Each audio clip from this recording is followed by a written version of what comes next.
Hello, this is the sermon for the fourth Sunday after the Epiphany, and the texts I preached on were 1 Corinthians chapter 1, verses 18 to 31, and Matthew chapter 5, verses 1 to 12. In today's passage from his first letter to the Corinthians, the Apostle Paul famously says, "The message about the cross is foolishness to those who are perishing. But to us who are being saved, it is the power of God.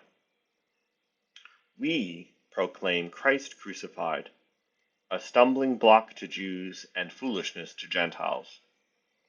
But to those who are the called, both Jews and Greeks, Christ the power of God and the wisdom of God.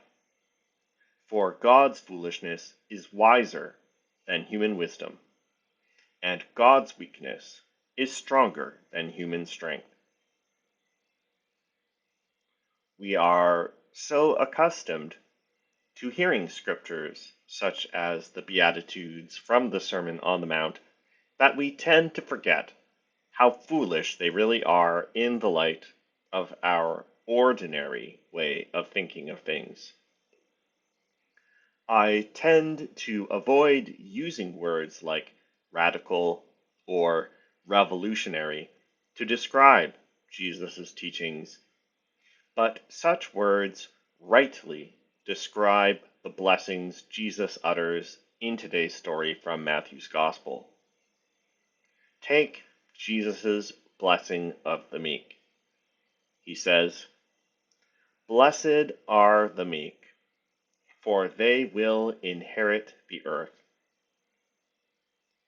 This blessing is in defiant contradiction of the state of the meek, both in Jesus' day and in ours. The real nature of things was identified by our Prime Minister in his speech to the World Economic Forum in Davos, Switzerland last month, when, quoting the ancient Greek historian Thucydides, he said, "The strong do what they can, and the weak suffer what they must." By ordinary standards of reasonableness, the blessings Jesus utters in the Sermon on the Mount are crazy talk. The people Jesus calls blessed are for the most part precisely those who by common sense standards are anything but blessed. It is, as Paul says, foolishness. Week in and week out, we say that the God who created the world and who called God's people Israel to be a light to the nations has been ultimately reconciled to all creation through the humiliating death of a first-century Jewish peasant in a backwater of the Roman Empire.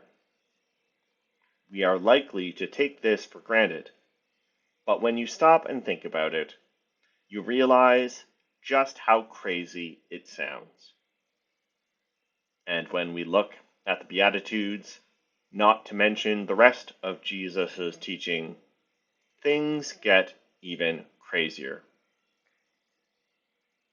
Jesus is telling us that the world really is not how it appears to us to be. In our conventional notions of blessing, aptly summarized by the social media #blessed, prosperity, good health, success, and domestic life free of strife are signs that we have been blessed by God. But what is really going on, Jesus is saying in the Beatitudes, is that God is actually blessing those who by conventional standards are anything but #blessed. The poor in spirit, those who mourn, the meek, and so on. and Jesus offers no demonstrable evidence for his claim. He simply asserts, as a matter of fact, that those whom we consider accursed are actually blessed. As Christians, we profess that Jesus' teachings are authoritative for us. But I wonder how often we revert to conventional understandings of the world instead of reflecting on the understanding of the world which Jesus teaches, which is a way of life that utterly refutes conventional norms. The Anglican Church, for one, has historically, unreflectively adopted the conventional, or worldly, if you like, understanding of the way things are, as is demonstrated by the absolutely gobsmacking phenomenon of staunch Anglican supporters of the conventional use of power for domination praying the Magnificat, or Song of Mary, week in and week out during evening prayer, without ever attending to the fact that the song says that God will overturn the old social order.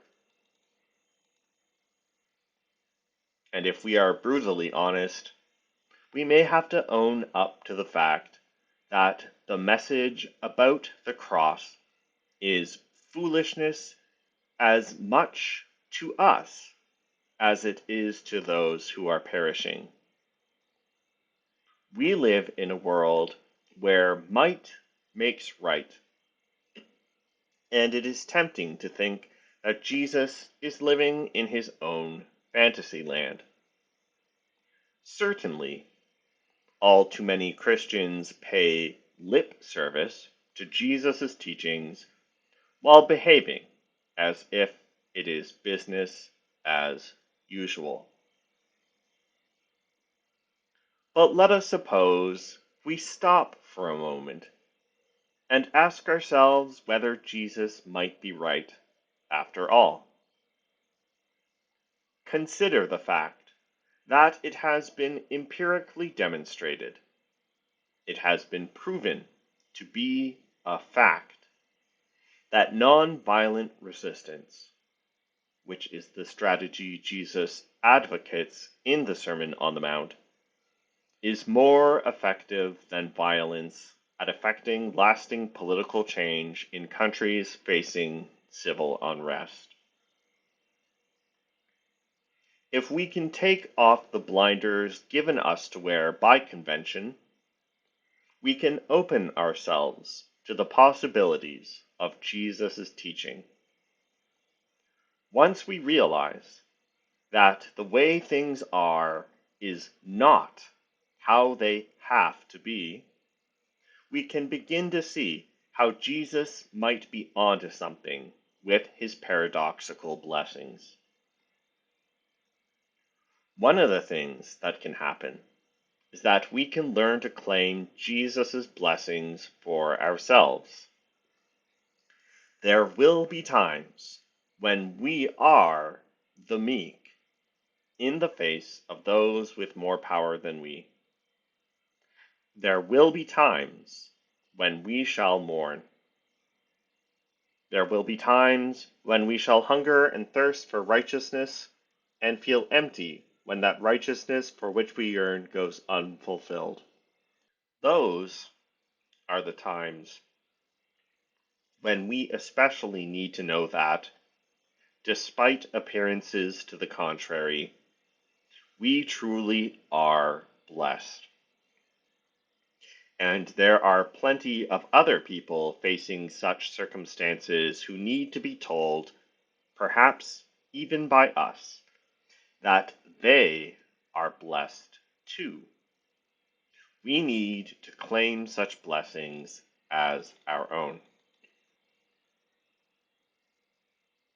If we can learn to claim Jesus' blessings for ourselves, we can begin to see that the Apostle Paul might be onto something when he says, in today's passage from his first letter to the Corinthians, that to those who are the called, Christ, the power of God and the wisdom of God.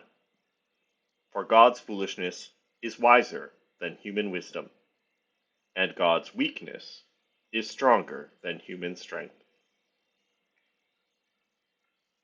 As if by means of alchemy, God transforms what seems to be crazy talk into truth. God reveals that what seems to be weakness by worldly standards is actually what power truly is. We are the called about whom Paul speaks. It is when we truly live into our calling that we discover that Jesus Christ is the power of God and the wisdom of God. It is when we put Jesus' paradoxical teachings into practice that we ourselves become a revelation of God's power. God's power, paradoxically manifested in what seems to be weakness, becomes the source of unfailing strength for us if we let it. It is when we acknowledge our human frailty and inadequacy that God's Spirit comes to dwell within us. In Paul's words from his second letter to the Corinthians, "So I will boast all the more gladly of my weaknesses, so that the power of Christ may dwell in me. Therefore I am content with weaknesses, insults, hardships, persecutions, and calamities for the sake of Christ. For whenever I am weak, then I am strong."